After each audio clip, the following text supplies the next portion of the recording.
Bismillahirrahmanirrahim. Assalamualaikum warahmatullahi wabarakatuh. Alhamdulillah wassalatu wassalamu ala Rasulillah wa ala alihi washabbihi wa man tabi'ah. Jadi pada kali ini video nomor 3 kita akan melanjutkan siapa saja ulama yang mensyarah Sahih Bukhari atau Sahih Muslim, namun atau kemudian mereka memahami bahwa bid'ah itu terbagi. Ya, baik terbagi kepada 2 atau terbagi kepada 5. Nah, ulama nomor 3 yakni Al-Imam Al-Karmani, ya. Ini antara Al-Imam Al-Kirmani atau Al-Karmani nama beliau. Jadi beliau punya kitab namanya kitab Al-Kawakib Ad-Darar fi Syarah Sahih Bukhari. Ya. Atau di sini itu disebut dengan Syarah Al-Karmani Al-Bukhari. Kita buka di juz yang ke-9 sebagaimana teman-teman bisa lihat. Halaman 154. Perhatikan, ya. Di teks Al-Bid'ah. Kata beliau, Al-Bid'ah kullu syai'in umila ala ghairi misalin sabiq. Yang dikatakan dengan bid'ah, definisi bid'ah ialah kullu syai'in umila. Tiap-tiap sesuatu yang dikerjakan ala ghairi misalin sabiq dengan tanpa contoh sebelumnya. Ya, setiap segala sesuatu yang dikerjakan tidak ada contoh sebelumnya. Kemudian beliau melanjutkan wahia khamsatu aqsam. Dan perkara baru yang tidak ada contoh sebelumnya ini terbagi menjadi 5 hukum. Ada kalanya itu wajib ataupun mandub, ya, sinonimnya sunat atau sunnah. Karena sunnah dan sunat itu sebenarnya sama gitu. Cuman mungkin dalam bahasa Indonesia aja mungkin dibedain. Karena sunnah itu nanti akan ada definisinya sendiri, ya. Ada sunnah dengan mana hukum, ada sunnah dengan perbuatan Nabi. Cuman sunnah di sini itu sunnah dengan perbuatan hukum. Jadi bid'ah itu ada 5 hukum. Ada yang hukumnya wajib, ada yang hukumnya sunnah, ada yang hukumnya haram, ada yang hukum makruh, atau hukumnya mubah. Kemudian kata beliau dilanjutkan wal hadis kulla bid'atin dhalalah. Hadis yang berbunyi kullu atau kulla bid'atin dhalalah minal amil makhsus, kata beliau. Hadis tersebut merupakan hadis yang tergolong dalam kategori amul makhsus. Apa itu amul makhsus? Ya, di video nomor 2 kita udah bahas. Amul makhsus itu sebuah pernyataan umum namun kemudian dikhususkan. Ya, sebuah pernyataan yang umum awal mulanya, kemudian dia dikhususkan. Bahasa lainnya itu dikecualikan. Itu kita sudah bahas panjang lebar semalam, ya. Maksud saya itu di video sebelumnya, kulla bid'atin dhalalah.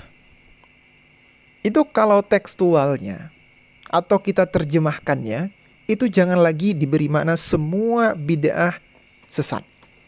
Tetapi apa? Kebanyakan besar bid'ah itu sesat. Kenapa? Karena kullu di sini ini termasuk dalam kategori amul makhsus. Umum tapi dikhususkan.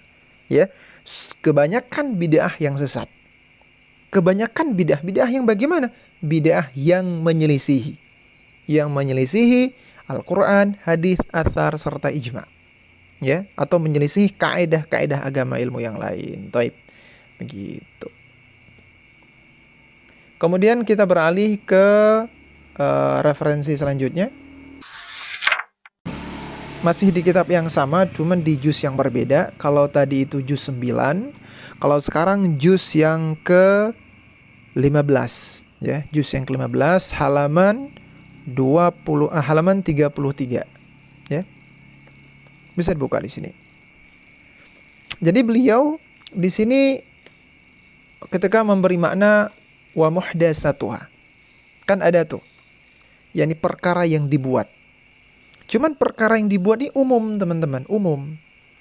Karena perkara dunia juga termasuk, akhirat juga termasuk, ya. Atau perkara agama juga termasuk.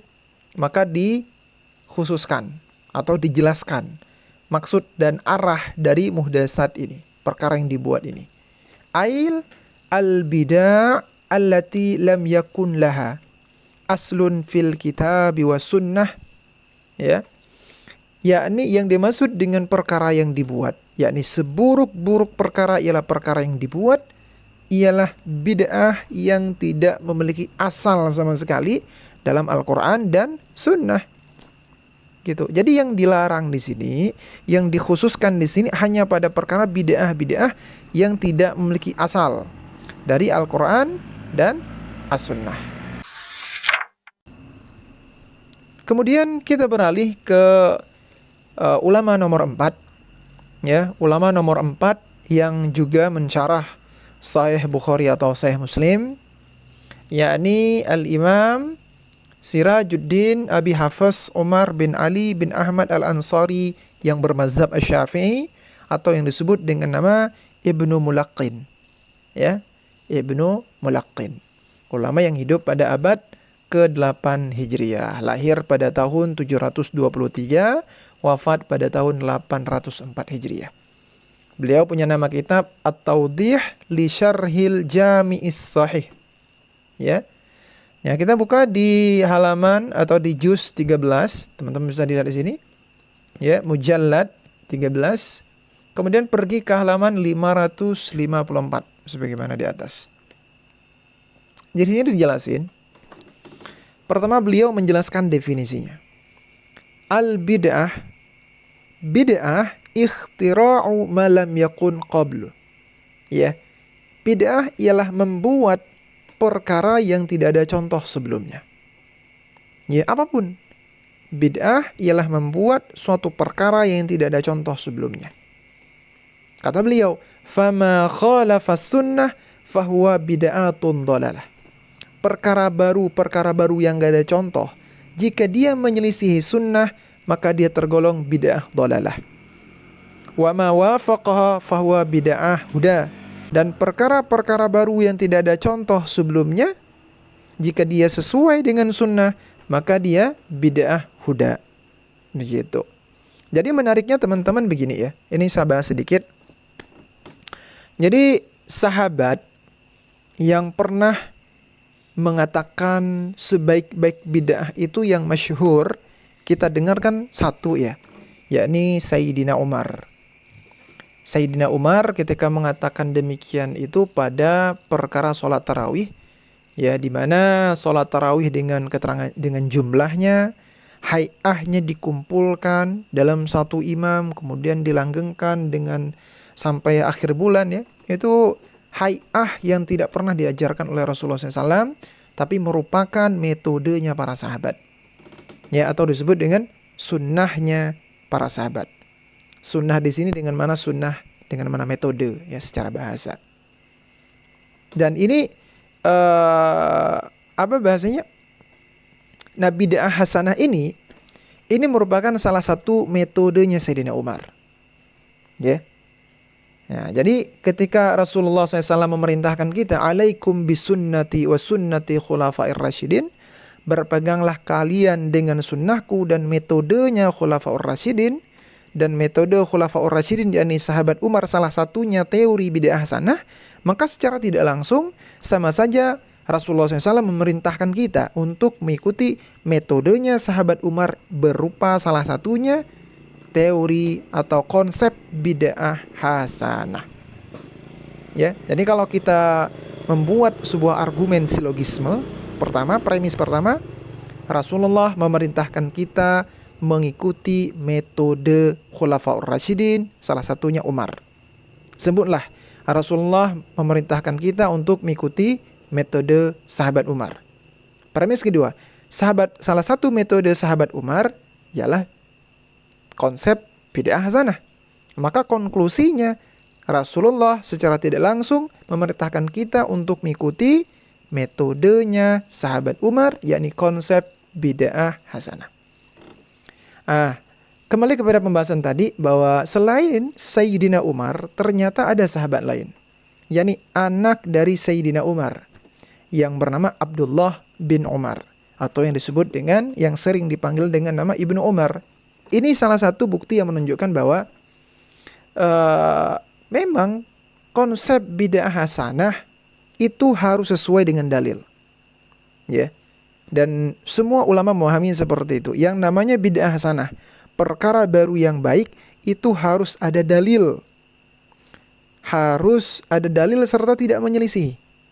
Cuman masalahnya itu kita sama Wahabi itu beda dalam memahami dalil. Kalau mereka memahami dalil itu contoh, kalau kita memahami dalil itu bukan hanya sekedar contoh. Ya, nanti akan ada dalil umum, dalil khas khusus, dalil zahir, dalil khafi, ya, dalil mustanbat dan lain-lain sebagainya, ya.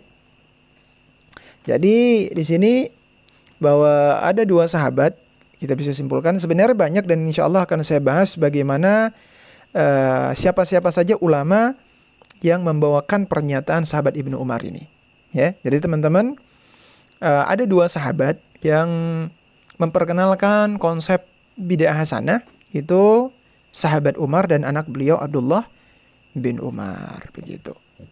Taib, jadi ini kita sudah bahas ya, ada ulama nomor 3 dan nomor 4. Insya Allah nanti ulama nomor 5 kita akan bahas kembali bagaimana bid'ah hasanah ini. Taib, terima kasih. Assalamualaikum warahmatullahi wabarakatuh.